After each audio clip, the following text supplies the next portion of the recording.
woes. And joining us are the Athletics football correspondent David Ornstein and the Daily Mail's chief sports feature writer Riath Samurai. Welcome along to Chief Sports Feature. You both will hear from you shortly, but let's quickly run you through pages.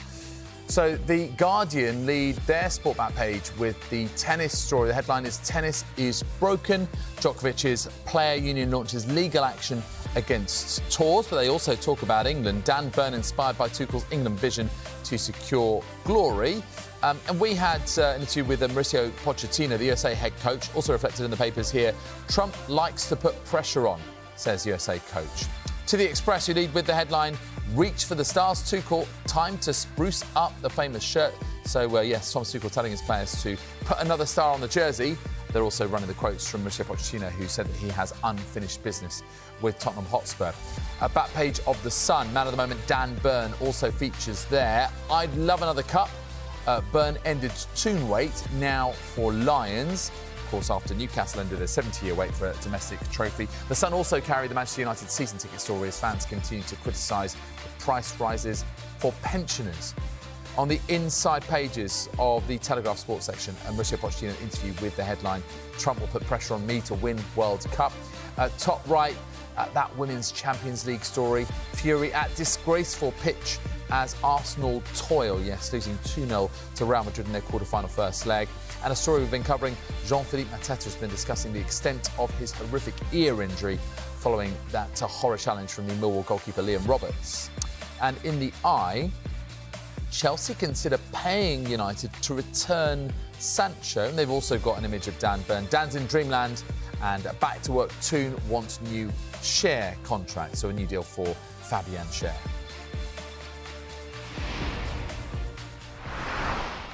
Welcome along to David and to Riath. Good to see you both. Let's start off with The Sun. "I'd love another cup. Burn ended Toon wait, now for Lions." So, yes, I mean, this guy's got previous in ending long trophy waits. So does that mean, David, suddenly he's in the England squad? They go and win the World Cup next year in the USA, Mexico and Canada. I mean, this is a feel-good story in the international break, isn't it? Absolutely. Taking nothing away from the Newcastle trophy drought, I think the England one might be even more profound. I had the privilege of listening to Dan Burn today in the news conference at St George's Park. He was absolutely fantastic. He's got an infectious sort of personality and hunger and thirst for the game, for being in the England squad, for playing football. Just look at his journey all the way from sort of Blythe Spartans and everywhere else in between. I mean, it's just a fairy tale, to be honest.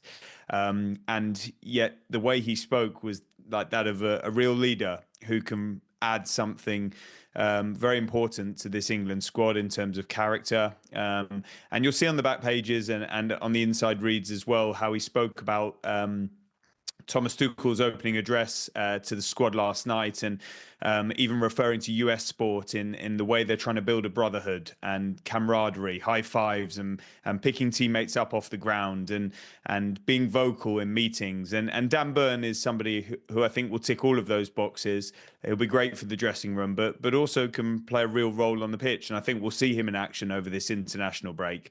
And it really is something that also shows that England, by picking somebody at 32 years old, also Jordan Henderson coming back into the squad, are absolutely dead set on winning this tournament in the USA, Canada and Mexico next summer, if they qualify, of course. Thomas Tuchel saying he wants to add another star to that jersey. And I sat there today thinking, with all total respect to what Gareth Southgate did with England, and he really performed fantastically well.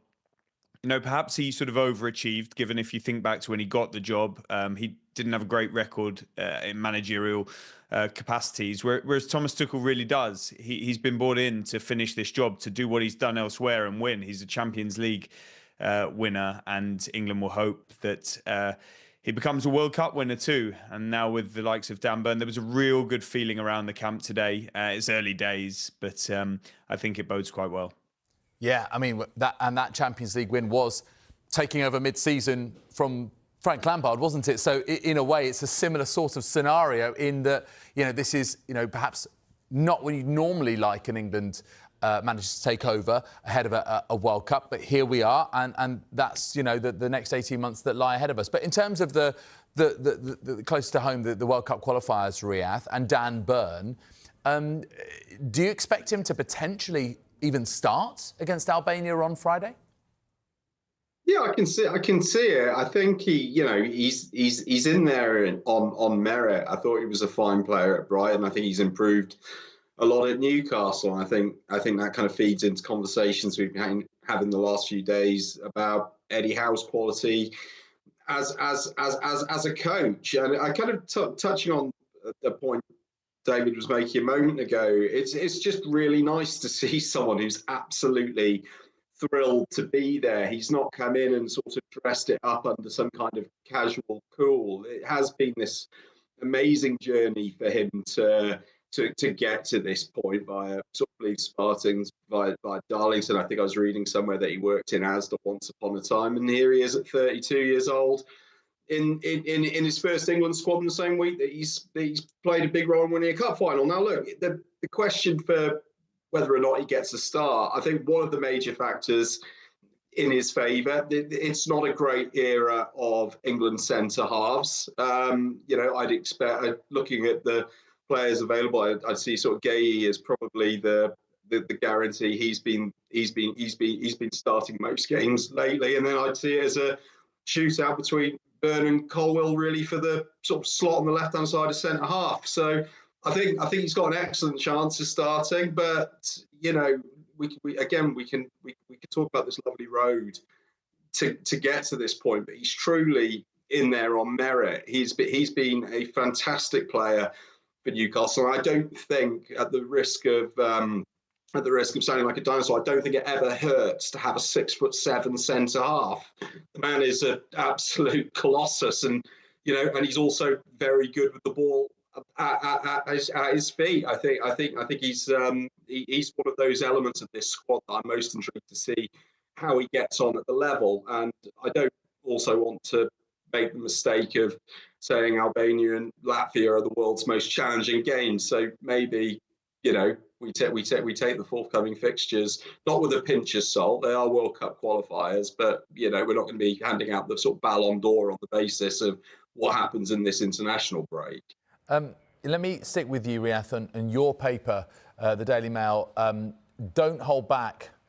I suppose, brackets, tell us what you really think is what's inferred there. Tuchel tells us England stars brutal honesty is way forward. So a little insight here into how Thomas Tuchel wants to handle things inside the dressing room, Riyadh. He wants England stars to start digging each other out as he implements a fresh culture to end 6 decades without a trophy. But also, I think that one of the key words was brotherhood, but honest brotherhood. So what do you make of that as an approach, Riyadh? It's interesting. I wouldn't for one second say that under Southgate, despite the kind of impression of the sort of very nice holistic manager, the players could get stuck into each other. They are all big competitive beasts. There's a lot of alpha personalities in that squad anyway. I never saw Jude Bellingham during the Euros, for one, sort of going around and sort of patting people on the back when they'd made a mistake. So I don't see that as a vast sea change. Brotherhood thing's interesting. He wants a cohesive unit, but of course he does. And I was watching sort of some footage from sort of warm-ups earlier, and they were doing a warm-up holding hands. Maybe these are the kind of scenarios we look into a little bit too much and start saying, yes, this is why it's all going to be different under Tuchel. I'm more interested in the sort of the direct play, the attacking play. They're both words that he's used in this international break. I want to see how he utilises it. He is a hired gun. He's been brought in for one sole purpose, which is to win the World Cup. It's to get that second star. So those are the factors: how they play, how aggressive they are. Can he fix that midfield? Because I still don't think it's a midfield that's capable of winning a World Cup. But can he do that? Those are the measures that we're going to kind of end up judging him on. And this, in the Times, is exactly that kind of warm-up that you were talking about. That image of holding hands and this brotherhood idea. Also, I just wondered, David, talking about US sports, so he spoke about, particularly basketball, the best teams in the NBA, normally the teams high-fiving, picking each other up and having a lot of those interactions. It seems that, he's taking his inspiration from lots of different places, of this sort of high performance, but ultimately this camaraderie too. Yeah, definitely. And Dan Burn actually explained to us that he's a massive fan of US sports, and this sort of tied into his own thinking as well, and he really understood what Thomas Tuchel was getting at there. I don't think we should suggest that there was bad camaraderie under Gareth Southgate. In fact, that was one of the things that, they were noted for a long period. I remember being at the 2018 World Cup covering England, and that was a key feature, their togetherness. Maybe naturally it waned a little bit over time and towards the end. And in terms of interactions, there'll be some more quotes coming out in the papers tomorrow from Jordan Pickford, talking about how interactions between the players dropped in the second half of the Euros final against Spain compared to the first half, which I think is fascinating, quite dramatically. So that's sort of interactions in terms of ball play between the England players, but also I think sort of physically, and again, that word sort of brotherhood and togetherness. And it's interesting that's something clearly that Thomas Tuchel was focused on immediately in the first meeting. Dan Burn was saying, he presented statistics to them in a presentation, and then they're going to go on and start speaking about formation and tactics in the coming days and training sessions. So maybe these are the really small percentages that Thomas Tuchel and his staff, a new backroom staff, of course, have identified when you need to go and make that one step further from what England have done so well, which is become competitive, got to the final of the Euros, the semi-finals of the World Cup, and so on, to actually going and trying to get that piece of silverware now after so long. And the US sports and those small techniques appear to be at the heart of that. And you'll see lots of training images that differ from the past. I again don't think we should take anything away from what Gareth Southgate did, but there will be fresh hope in the nation. I'm sure that Thomas Tuchel can go where nobody has been since Sir Alf Ramsey.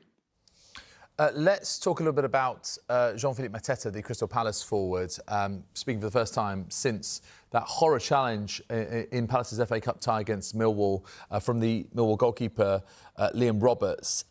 This in the Telegraph, Mateta's ear destroyed in horror at Roberts' challenge. In the quote here that he told L'Equipe, I was afraid I'd have broken bones or blood in my brain, but in fact my ear was just destroyed. I mean, these are it's quite harrowing details, really, and the openness from Jean-Philippe Mateta, Riyadh, as he comes to terms with the sheer gravity of what he was facing and how the surgeon ultimately saved his ear.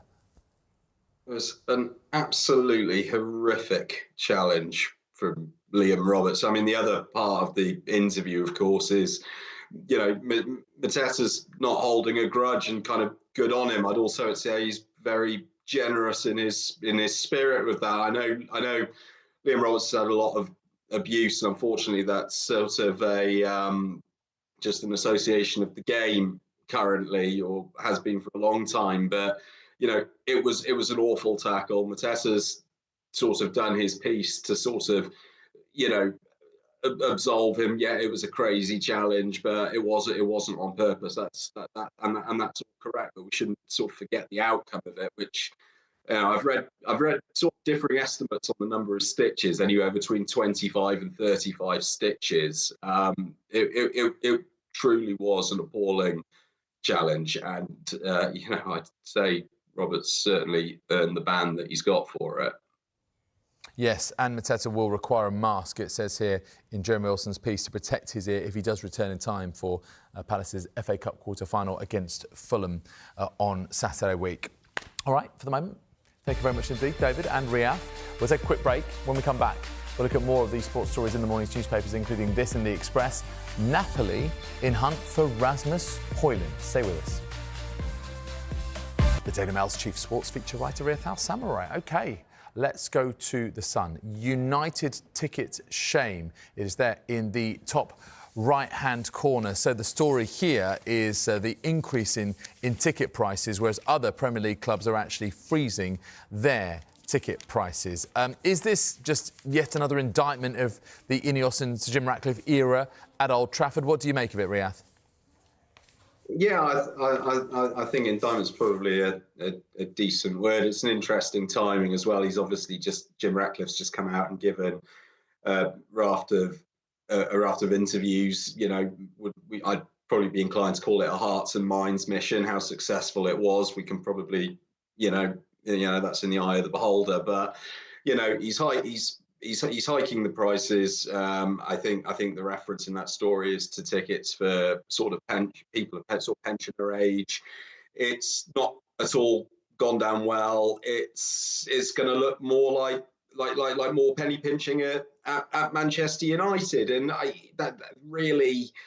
It's not popular. It's not going to be nice. It's not going to be well received. And then there's the question of how necessary is it? Ratcliffe himself has spoken about going bust by Christmas. I'm not sure how much credibility I would give to that claim in its most literal sense, but clearly they do need to be. They do want to make cuts. They want to be reducing their overheads. They want to be bringing in more money as well. The 1958 fan group raise the interesting point. The fans who are going to be hit by this one, the ones who've been going to the club for decades, they're speculating in their statement that this is being done to marginalise certain fan groups so that they can reduce the number of season ticket holders.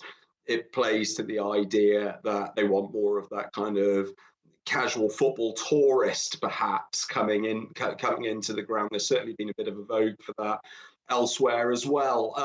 But on the whole, to your point, no, I just for me, it looks like another misstep at a time when they probably need to be getting a few more people on side. OK, let's talk about something that may raise some more funds for Manchester United, and that is the potential sale of Rasmus Højlund, potentially to Napoli, with maybe Victor Osimhen going to Old Trafford in the other direction. You can see it there on the right-hand side here, back page of the Express. Napoli in hunt for Højlund. What do you make of this potential switch, David?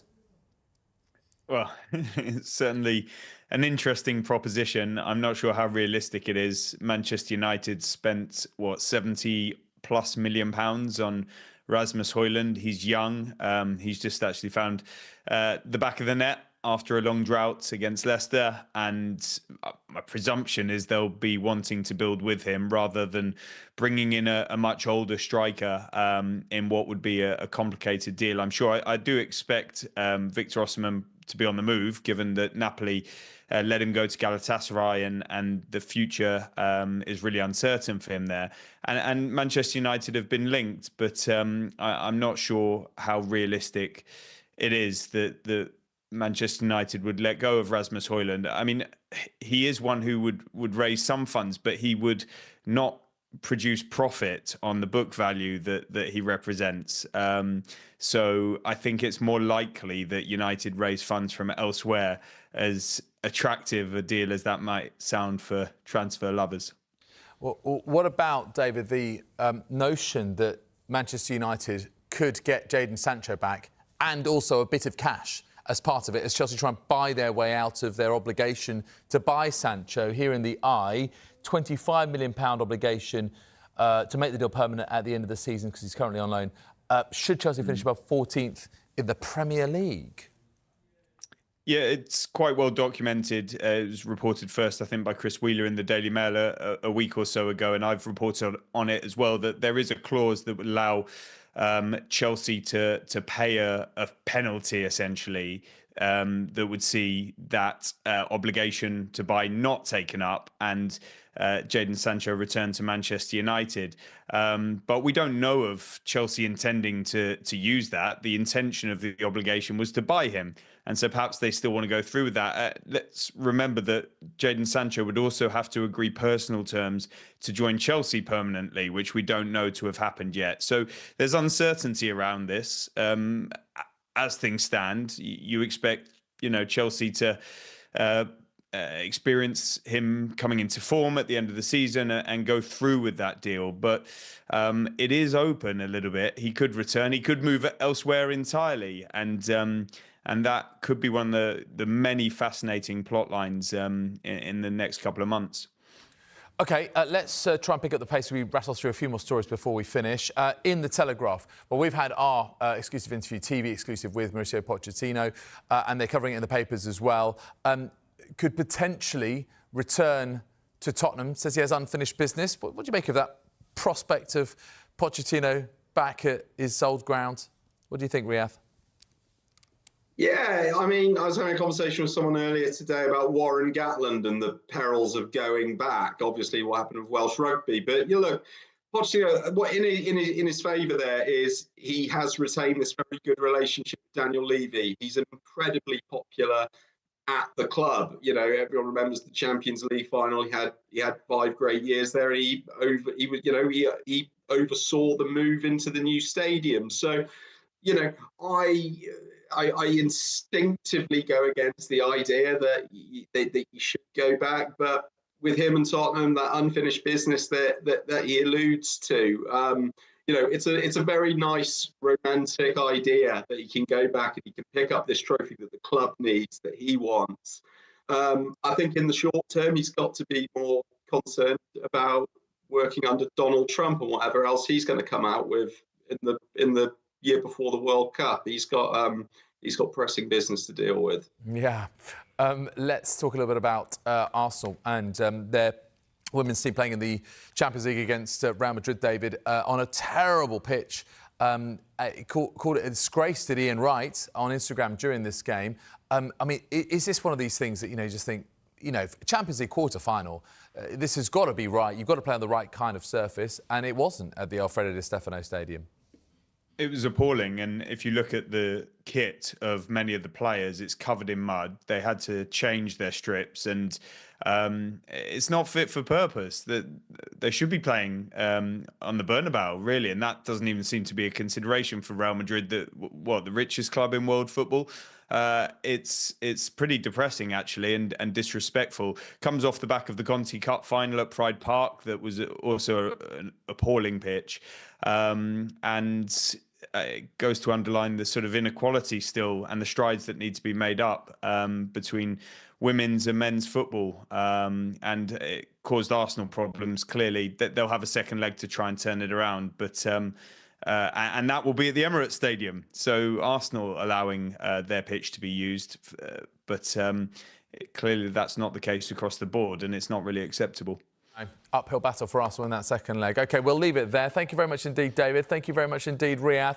If you missed any of the show, there is another chance to see Back Pages tonight at 12:30. See how the show is available as a podcast. Just download Back Pages on Apple, Spotify, wherever you get your pods. Join us again on Wednesday night. Our guest will be Miguel Delaney from The Independent, Carl Anker from The Athletic. On the way next, well, we're hearing from a man who could be England's oldest debutant for 15 years, Dan Burn, after getting a call-up from Thomas Tuchel.